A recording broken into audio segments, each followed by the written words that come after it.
नमस्कार दोस्तों, online एसकेएमयू YouTube channel में आप सभी का स्वागत है। और आज के इस वीडियो में बात करने वाले एसकेएमयू यूजी सेमेस्टर 3 जो कि सेशन है आप लोग का 2024 से 28। और आज के इस वीडियो में हम लोग बात करने वाले जो कि आपका मेजर पेपर 5 है और सब्जेक्ट है आपका इकोनॉमिक्स। तो आज के इस वीडियो में हम लोग सेट 1 देखने वाले हैं, जो कि इसमें जो कुछ क्वेश्चन आंसर देंगे, तो आप लोग जो इन क्वेश्चन आंसर को अच्छे से तैयार कीजिएगा। तो सबसे पहले हम लोग बात कर लेते हैं क्वेश्चन के पैटर्न के बारे में। तो क्वेश्चन आपके दो ग्रुप में पूछे जाते हैं। ग्रुप ए में आपका वेरी शॉर्ट क्वेश्चन और शॉर्ट क्वेश्चन पूछा जाता है, और ग्रुप बी में जो आपके लॉन्ग क्वेश्चन पूछे जाते हैं। आपको एग्जाम के लिए जो तैयार करना है, शॉर्ट क्वेश्चन और लॉन्ग क्वेश्चन को अच्छे ढंग से तैयार करना है, यानी कि शॉर्ट क्वेश्चन और लॉन्ग क्वेश्चन को अच्छे ढंग से, बेटर ढंग से तैयार करना है, ताकि आप अच्छे से एग्जाम में लिख पाए। अच्छे से आप तैयार करेंगे तभी तो आप लिख पाएंगे, और ज़्यादा से ज़्यादा आप लोग लिखने का भी कोशिश कीजिएगा। तो सबसे पहले बात कर लेते हैं ग्रुप ए के जो क्वेश्चन है, very short answer type questions के बारे में, यानी कि वेरी शॉर्ट क्वेश्चंस के बारे में। फिर बाद में हम लोग शॉर्ट क्वेश्चन भी देखेंगे, फिर नीचे आपका लॉन्ग क्वेश्चन भी देखने को मिलेगा।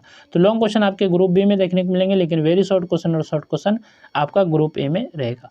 तो पहला जो क्वेश्चन है 1 का A number, what is international trade? अंतर्राष्ट्रीय व्यापार क्या है?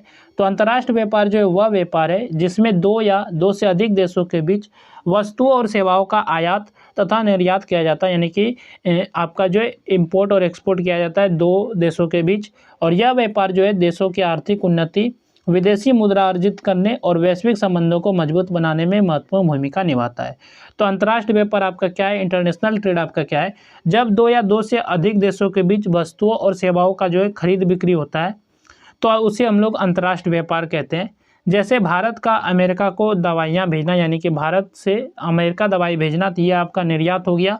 और अमेरिका से मशीनें खरीदना, अगर आपको अमेरिका से कुछ मशीनें लाना है, खरीदना है, तो ये आपका आयात हो गया। तो ये आपका हो गया अंतर्राष्ट्रीय व्यापार।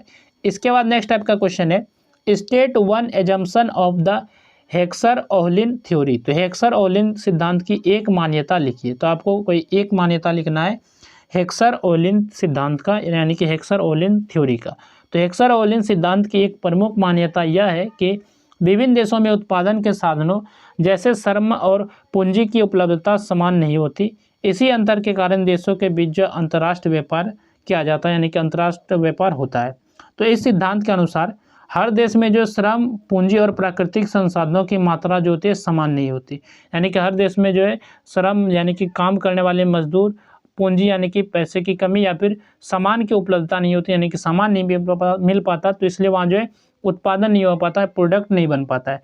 जिस साधन किसी देश में अधिक उपलब्धता होती है, तो वह उसी से बनने वाले वस्तुओं का उत्पादन और निर्यात अधिक करता है।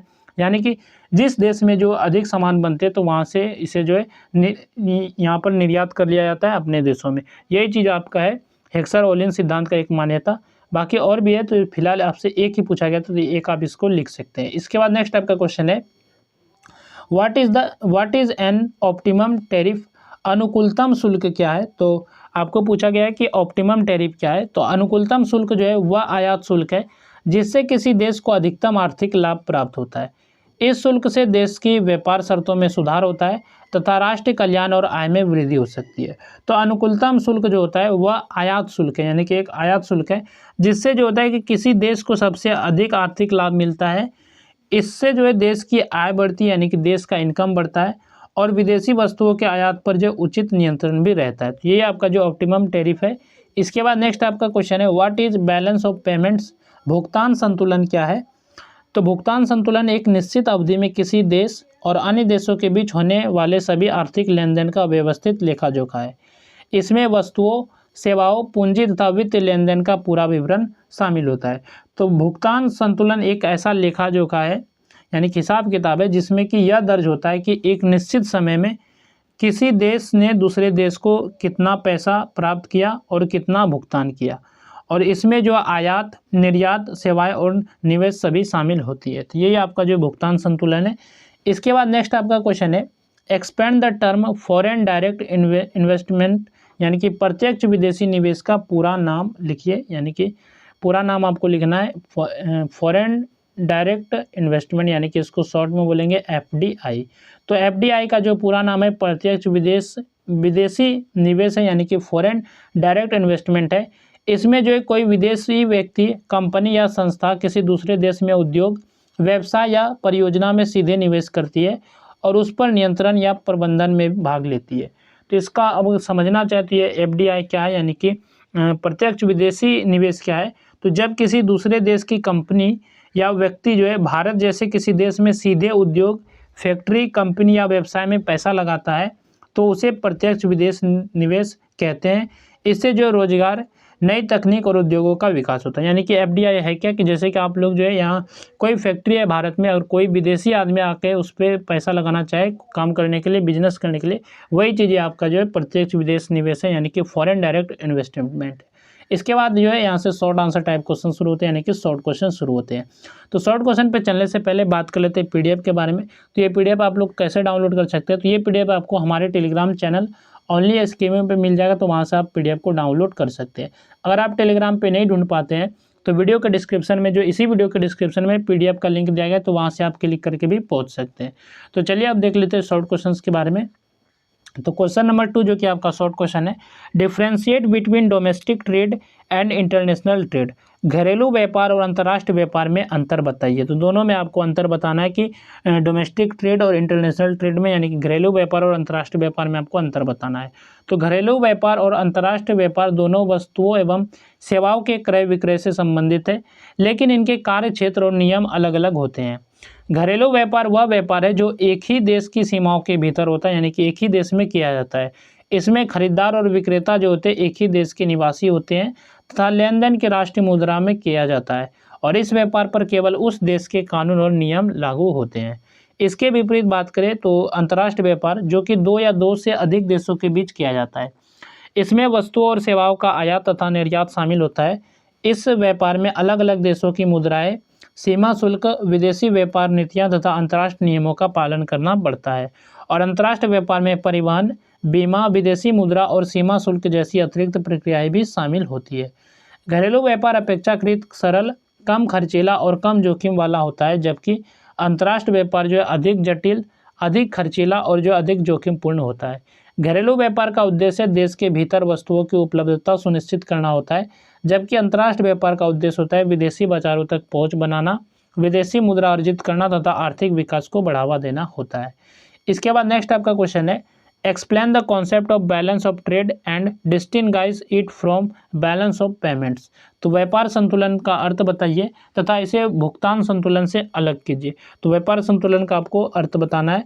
तो व्यापार संतुलन जो है इससे आशय किसी निश्चित अवधि में किसी देश के कुल निर्यात और कुल आयात के मूल्य के अंतर से होता है। यदि निर्यात का मूल्य आयात से अधिक होता है तो व्यापार संतुलन अनुकूल कहलाता है। यदि आयात का मूल्य अधिक होता है तो व्यापार संतुलन प्रतिकूल माना जाता है। और व्यापार जो है संतुलन में केवल वस्तुओं के आयात और निर्यात को शामिल किया जाता है। और भुगतान संतुलन यानी कि बैलेंस ऑफ पेमेंट एक व्यापक अवधारणा है। इसमें वस्तुओं के आयात निर्यात के साथ साथ सेवाओं का व्यापार, विदेशी निवेश, ब्याज, लाभांश, ऋण, अनुदान, पर्यटन, बीमा तथा अन्य सभी विदेशी आर्थिक लेन देन का जो पूरा लेखा जोखा शामिल किया जाता है। दोनों के बीच जो मुख्य अंतर यह है कि व्यापार जो है संतुलन केवल वस्तुओं के व्यापार तक सीमित रहता है, जबकि भुगतान संतुलन जो सभी प्रकार के अंतर्राष्ट्रीय आर्थिक लेन देन को सम्मिलित करता है, यानी कि शामिल करता है। और व्यापार संतुलन जो है भुगतान संतुलन का एक भाग होता है, यानी कि व्यापार जो संतुलन है आपका ये भुगतान संतुलन का एक भाग है। इसलिए जो भुगतान संतुलन का दायरा जो है व्यापार संतुलन की तुलना में अधिक व्यापक और विस्तृत माना जाता है। इसके बाद यहाँ से आपके ग्रुप बी शुरू होते हैं, जिसमें कि लॉन्ग आंसर टाइप क्वेश्चन है, यानी कि लॉन्ग क्वेश्चन है। तो पहला जो यानी कि क्वेश्चन है, क्वेश्चन नंबर 4 लॉन्ग क्वेश्चन आपका है, explain the Ricardian theory of comparative cost advantage, discuss it assumptions and significance. यानी कि रिकार्डियन तुलनात्मक लागत लाभ सिद्धांत की व्याख्या कीजिए। तुलनात्मक लागत लाभ सिद्धांत क्या है, रिकार्डियन के द्वारा दिया गया, तो इसके बारे में आपको बताना है और इसकी मान्यताओं तथा महत्व पर चर्चा कीजिए। इसके बाद नेक्स्ट आपका क्वेश्चन है, question number 5, discuss the arguments in favour of and against free trade. तो मुक्त व्यापार के पक्ष एवं विपक्ष के तर्कों की विस्तार से विवेचना कीजिए। तो ये क्वेश्चन नंबर आपका 5 है। नेक्स्ट आपका क्वेश्चन है, explain the purchasing power parity theory of exchange rate determination, how does exchange rate affect international trade. तो यहाँ पर हिंदी में देख लेते हैं। तो क्रय शक्ति समता सिद्धांत के आधार पर विनिमय दर का निर्धारण समझाइए और विनिमय दर का अंतर्राष्ट्रीय व्यापार पर क्या प्रभाव पड़ता है। तो ये आपका क्वेश्चन है। इसके बाद नेक्स्ट आपका क्वेश्चन है, describe the components of the balance of payments, explain the causes and consequences of disequilibrium in the balance of payments. यहाँ पर क्वेश्चन है, भुगतान संतुलन के घटकों का वर्णन कीजिए। तो यानी कि भुगतान संतुलन के कौन कौन से घटक है, इसके बारे में आपको बताना है। फिर आपको बताना है भुगतान संतुलन में असंतुलन के कारण एवं परिणामों की व्याख्या कीजिए। ये आपका क्वेश्चन है। इसके बाद नेक्स्ट आपका क्वेश्चन है question number 8, discuss the functions of the international monetary fund and the world bank, evaluate their role in the economic development of India. तो अंतर्राष्ट्रीय मुद्रा कोष तथा विश्व बैंक के कार्यों की चर्चा कीजिए और भारत के आर्थिक विकास में उनकी भूमिका का मूल्यांकन कीजिए। तो ये क्वेश्चन नंबर आपका 8 है। इसके बाद नेक्स्ट आपका क्वेश्चन है question number 9, what are multinational corporations, explain their advantage and disadvantage in developing economies. बहुराष्ट्रीय निगम क्या है, विकासशील अर्थव्यवस्था में इनके लाभ एवं हानियों की व्याख्या कीजिए। ये आपका क्वेश्चन नंबर 9 था। यहाँ तक हम लोगों ने, ये आपका सेट 1 था जो कि मेजर पेपर 5 और सब्जेक्ट था आपका इकोनॉमिक्स के लिए वीडियो था। तो और भी सेट के वीडियो आएंगे, तो फिलहाल आप लोग इस सेट को अच्छे से तैयार कीजिएगा। तो चलिए फिर मिलते हैं नेक्स्ट वीडियो में। और पीडीएफ आप लोगों को डाउनलोड कराएं तो वीडियो के डिस्क्रिप्शन में लिंक दिया गया, तो वहाँ से आप पीडीएफ को डाउनलोड कर सकते हैं। तो चलिए फिर मिलते हैं नेक्स्ट वीडियो में। इस वीडियो में बस इतना ही।